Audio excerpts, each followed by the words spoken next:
Harapannya ya bisa segera cepat selesai masalahnya dan diputus seadil-adilnya, karena di sini kan pengadilan tempatnya kita mencari keadilan.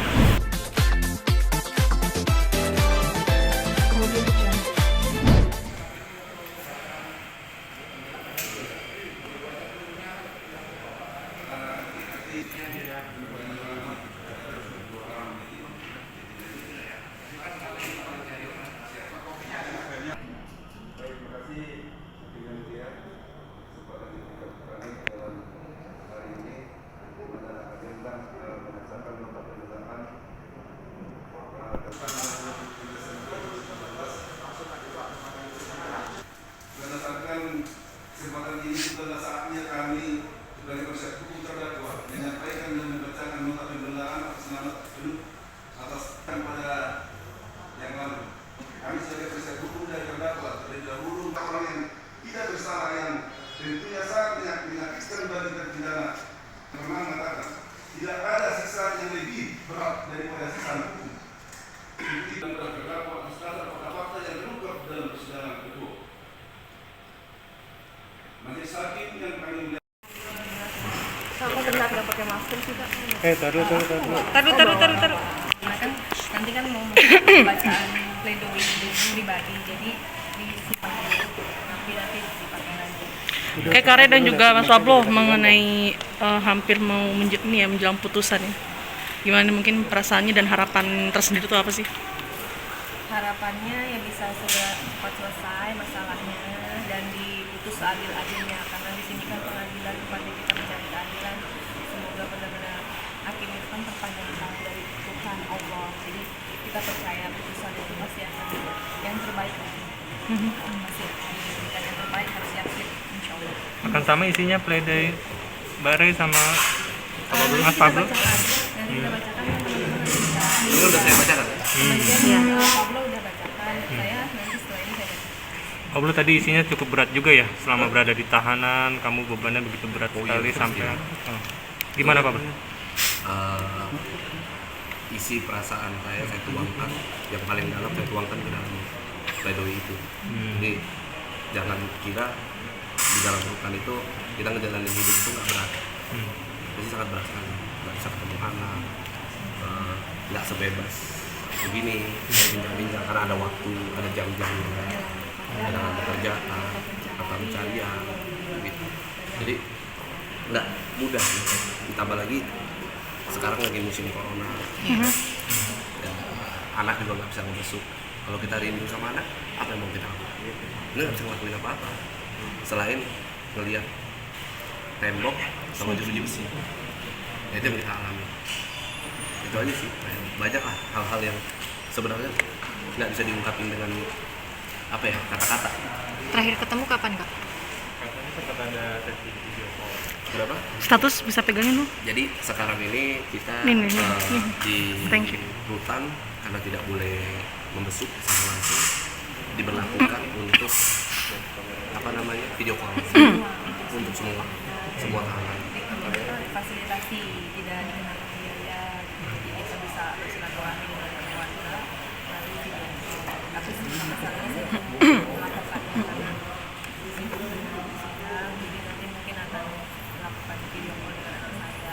Saya lebih khawatir karena dengan virus corona ini saya tidak bisa ada di samping anak saya kan, menjaga benar-benar dia harus ada di rumah. Kalau saya ibu kandungnya kan bisa benar-benar memprotek dia gitu, jangan keluar rumah karena sekolahnya anak saya besar sudah libur, jadi dia harus di rumah dan ingin banget memperhatikan semua kesehatannya, kebersihannya, daya tahan tubuhnya, vitaminnya, semuanya, karena saya yang paling mengerti dan paling memahami gitu kondisi anak kandung saya sendiri.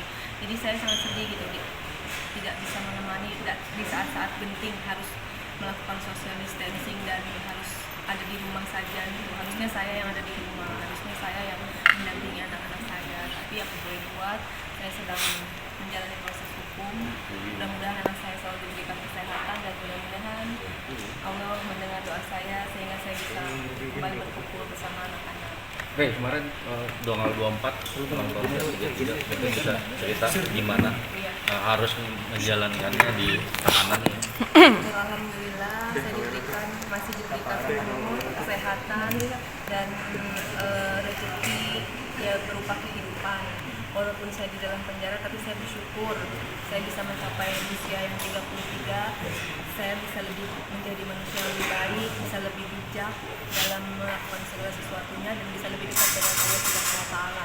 Jadi ulang tahun yang 33 ini ulang tahun yang sangat spesial, karena pada saat 33 tahun saya ada di dalam penjara yang tidak pernah saya bayangkan sebelumnya seumur hidup saya untuk bisa mendekam di dalam penjara. Tapi ini semua adalah banyak hikmah yang saya ambil dari semuanya.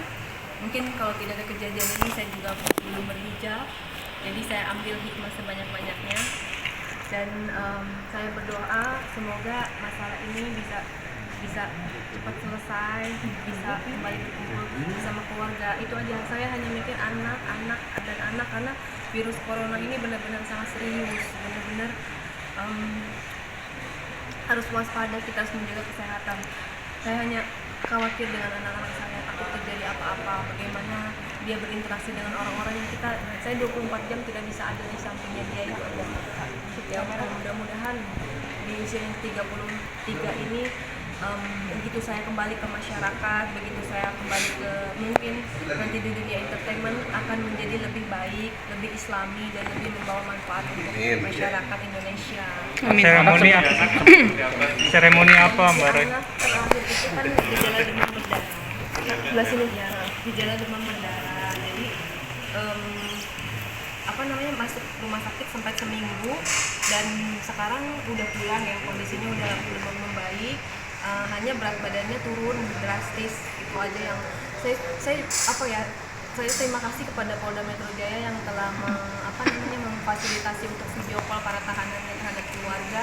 Saya mengucapkan terima kasih. Namun di satu sisi saya nggak tega gitu ngelihat kalau video call sama anak, pasti anak saya bilang, mami kapan sekolahnya selesai, kok sekolah melulu, gitu. Kok sekolah melulu, tuh udah gitu, masa orang sekolah nginep, katanya orang sekolah tuh pulang, aku aja sekolah pulang. Yang besar tuh selalu ngomong kayak gitu. Jadi aku nggak bagaimana menjelaskan sama anak saya yang masih kecil gitu, di antara psikologinya yang memang belum siap, saya takut dibully, anak saya takut dibully gitu loh. Saya mengalami kondisi psikis yang sangat drop, karena di luar sana juga banyak anak saya dicaci maki, dihina oleh para netizen. Cukup saya aja yang dihina, jangan anak saya. Saya mohon kepada para netizen. Dan saya nggak tega juga kalau pada saat video callan sama anak saya, mami, dedi kapan pulang, katanya, mami, dedi kapan pulang, selalu itu yang disebut. Jadi dengar suaranya aja pasti nggak tega. Ya cukuplah penderitaan ini 9 bulan saya di sini, ya mudah-mudahan anak saya jadi anak yang kuat gitu loh. Dengan berpisahnya anak-anak dengan orang tuanya, mudah-mudahan dia menjadi anak yang kuat, yang sehat, karena saya percaya saya titipin anak saya kepada Allah Subhanahu wa Ta'ala 24 jam. Mereka bisa jaga dengan virus corona ini. Mudah-mudahan kasih kesehatan. Saya nggak bisa kontrol. Saya hanya di dalam, saya hanya berdoa. Jadi saya percaya sama Allah, rezekinya dia, mautnya dia, kesehatannya dia, semua udah di tangan Allah. Jadi saya positif thinking atas musibah ini, pasti Allah ada kebaikan-kebaikan untuk saya dan keluarga nantinya. Jadi terima kasih buat masyarakat dan juga rekan-rekan media yang udah setia mendampingi persidangan saya dan memahami perubahan saya yang menjadi lebih baik. Manusia itu pasti bisa berubah. Jangan lihat masa lalu saya ke depan akan insya Allah akan lebih baik dan akan memberikan manfaat kepada masyarakat Indonesia. Saya hanya bisa bilang terima kasih juga kepada pelapor saya atas musibah ini. Kami bisa berhijrah bersama-sama di jalan Allah. Karena kalau tidak ada kejadian ini, mungkin saya masih berpakaian seksi, mungkin saya masih berkeliaran yang tidak jelas dengan dengan hal-hal yang berbau duniawi. Sekarang saya alhamdulillah di 33 tahun ini Allah benar-benar sayang sama saya. Allah benar-benar saya menjadi orang pilihannya Allah gitu. Alhamdulillahirabbil alamin. Saya di antara banyak orang, di antara semua musibah, belum tentu orang lain bisa sekuat ini seperti saya menjalani.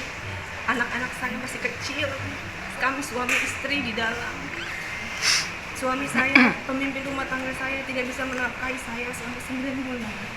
Dan kami harus terus bertahan hidup, terpisah dari anak-anak. Anak-anak sekarang mencar, satu di mertua, satu lagi di orang tua, satu lagi di tetangga. Kami titip semuanya, kadang-kadang di rumahnya Pak Anton Medan. Kami titipkan ke semua yang bisa menjaga anak saya. Jadi saya mengucapkan terima kasih atas kebaikan orang tua saya, mertua saya, saudara-saudara dan tetangga-tetangga yang mau menjaga anak saya ketika saya di dalam. Kebaikan itu akan pernah saya lupakan. Dan yakin Allah pasti akan membalas kebaikan-kebaikan yang menjaga anak saya lebih dari ini. Dan untuk menjelang bulan Ramadan juga saya mau minta maaf kepada seluruh masyarakat Indonesia. Saya sebagai public figure kemarin banyak melakukan hal-hal yang tidak sesuai. Insya Allah ke depannya saya akan menjadi manusia yang lebih baik lagi.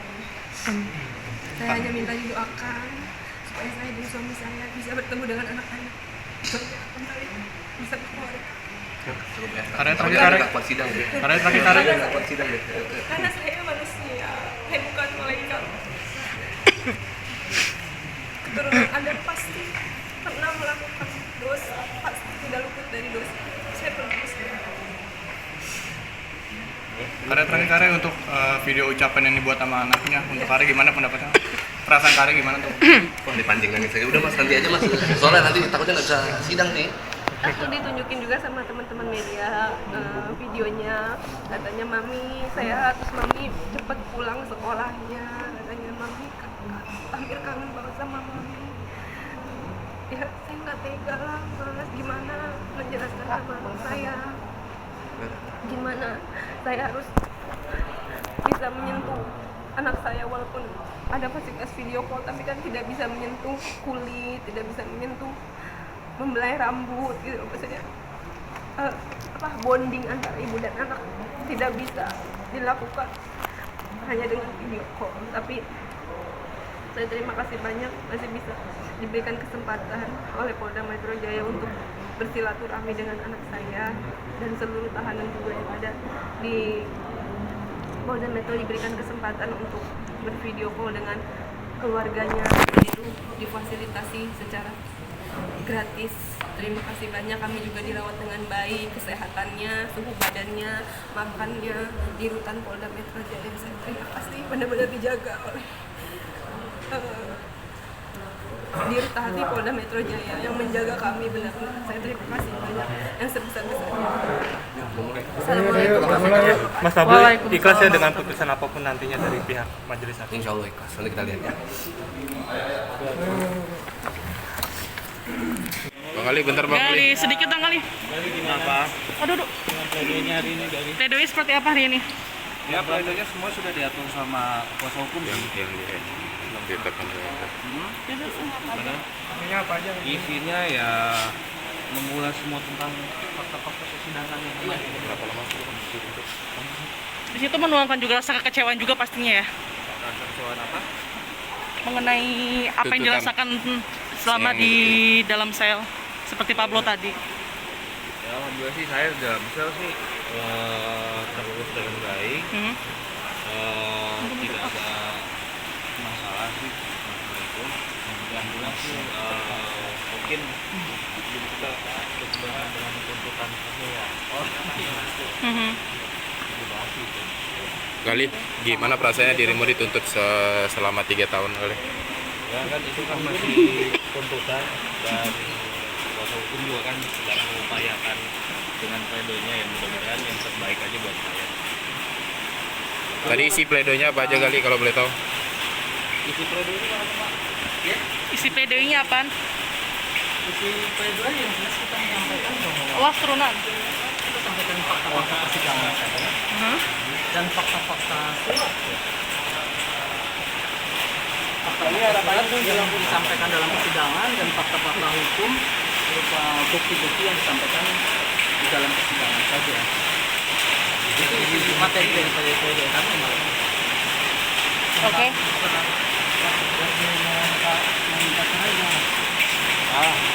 Saya nggak mau nanggapin masalah itu.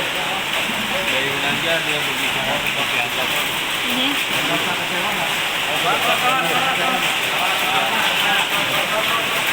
Gimana ya? Saya nggak mau nanggapin masalah itu. Biar aja dia mau bicara seperti apa, biar aja deh. Tapi semenjak sampai seperti ini sempat komunikasi nggak dengan Pak? Dua bulan lebih lah. Ya, 2 bulan lebih lah nggak ada. Mana apa itu Pak? Nanya kabar aja dong. Ya, paling apa itu salam. Salam lewat Pak Sugi. Apa? Ya, kalau nggak pakai. Ya mungkin satu karena corona. Nah kalau alasan lain ya silakan tanya pribadinya dia sendiri ya. Kenapa? Ada harapan kalau sendiri Apa? untuk datang itu belum. Banyak banget. Loncat. Thank you Kak. Undang-Undang Nomor 8 tahun 2011 tentang ITE yang dibahas di situ. Kami menyampaikan argumentasi kami secara hukum juga berdasarkan Undang-Undang ITE maupun KUHP. Itu secara normatif. Kedua, dalam materi pembelaan atau pledoi kami hari ini, kami mempertanyakan dan mengupas ini tentang berita acara pemeriksaan ini. Karena kan konstruksi hukumnya kan dibangun dari laporan dulu atau pengaduan. Kemudian setelah orang melapor kan di BAP. Nah, BAP itu kan menjadi dasar tuntutan jaksa. Dan kemudian setelah perkembangannya, setelah dakwaan jadi tuntutan jaksa. Semua didasarkan pada berita acara pemeriksaan ini. Nah, di dalam berita acara ini, yaitu di angka 7, ini kan menyatakan bahwa pelapor mengatakan bahwa Khalid Ginanjar Saputra mengatakan seperti yang teman-teman lihat sendiri, organ intim bau ikan asin, organ intim berjamur dikarenakan bau organ intim disendokin atau dikerokin sampai 1 sendok penuh cairan keputihan, organ intim keputihan, organ intim bau karena gonta kaki pasangan. Ini asalnya dari mana? Dan ini diulang di berita acara nomor 18. Diulang lagi dengan kata-kata yang sama. Padahal di dalam video yang sama-sama kita saksikan itu, Khalid Ginanjar tidak pernah mengatakan ini. Mas. Jadi ini didasarkan dari apa? Pasti orang bilang kan asumsi. Nah, kalau asumsi kan tidak bisa kemudian dijadikan dasar untuk pidana. Asumsi itu ada 2 kemungkinan, Mas. Bisa jadi benar, bisa jadi tidak. Tetapi kedua-duanya namanya asumsi itu tidak bisa mendasari hukum pidana. Nah, kalau semua orang punya asumsi yang berbeda-beda, punya asumsi yang dirugikan, penuh dunia ini dengan orang-orang di penjara, ya kan? Nah, ini yang kami pertanyakan, ini yang menjadikan bahan kami untuk pledoi. Jadi kalau Galih tidak mengatakan ini, terus kemudian dia di penjara di sini, itu jadi siapa yang zalim coba? Saya pertanyaan, Galih yang menzalimi atau orang lain yang menzalimi? Siapa yang zalim? Siapa yang jadi korban sesungguhnya? Itu loh. Saya ingin mempertanyakan ini dan menegaskan ini kepada majelis hakim hari ini. Dan kita ketemu nanti, jaksa kan akan memberikan jawaban atas pledoi kami hari ini. Kita ketemu nanti minggu depan di hari Rabu. Minggu ini deh. Minggu ini di hari Rabu. Minggu ini dari Rabu. Ini kan hari Senin. Ini hari Senin, Selasa, Rabu. Selasa, terus kemudian Rabu. Berarti tanggal 1 ya. Tanggal 1. Kita ketemu lagi dengan agenda jawaban dari jaksa atas pledoi yang kami ajukan hari ini. Itu ya teman-teman. Kalau nanya materi pembelaan kami ya itu.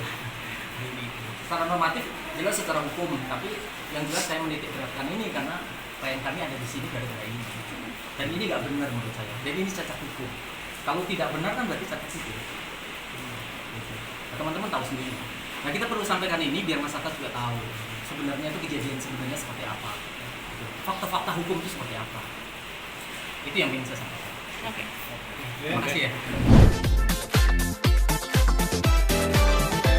Kemudian